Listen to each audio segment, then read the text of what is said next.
Take a dollar bill out of your wallet. Look at it closely. Feel the texture of the paper. You work for this.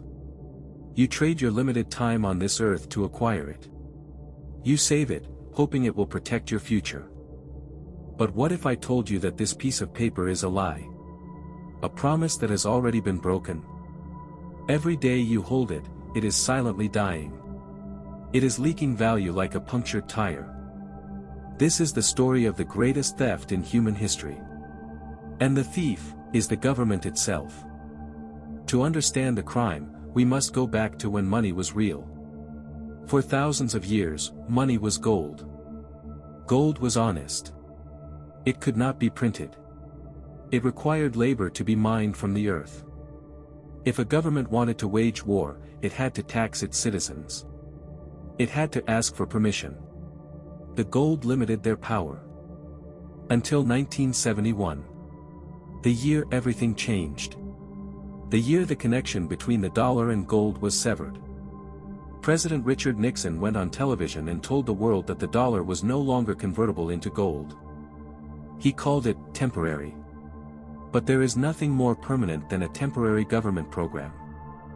From that moment on, the dollar became fiat currency. Paper backed by nothing but faith. This gave the central banks a godlike power. The power to create value out of thin air. Imagine if you could print money in your basement. You would buy everything. Houses, cars, islands. But soon, the prices of those houses would skyrocket, because there is too much money chasing too few goods. This is exactly what happened. Since 1971, the cost of living has exploded, while wages have stagnated. They call it inflation. But inflation is just a fancy word for devaluation. But here is the dark secret.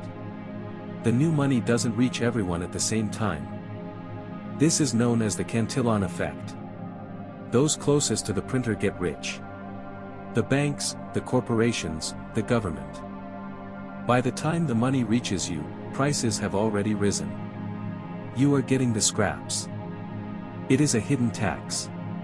A transfer of wealth from the poor and the savers to the rich and the debtors.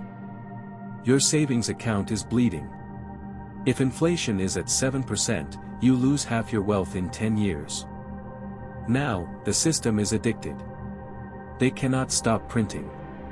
If they stop, the debt bubble collapses. The United States debt is over $34 trillion. It is a mathematical impossibility to pay it back.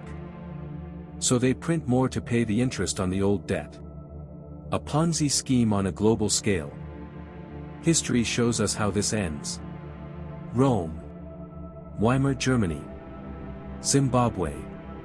Venezuela.